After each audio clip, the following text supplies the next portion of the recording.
இது கிளியராகவே இல்லை. Hi children, today we are going to see the national symbols of India.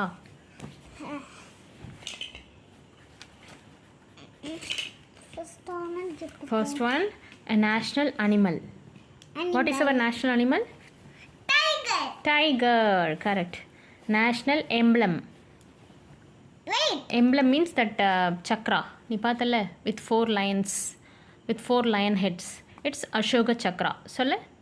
இதை நீ உடனே சொல்லி கொடுத்துட்டா மறந்துடுவேன். நான் பிக்சர் போட்டுருந்தேன். Okay. டைகர் அண்ட் குவாடர் மாடு போடுறேன். National emblem is Ashoka chakra. National flower is lotus. National fruit is mango. National bird peacock. National tree banyan tree. Okay.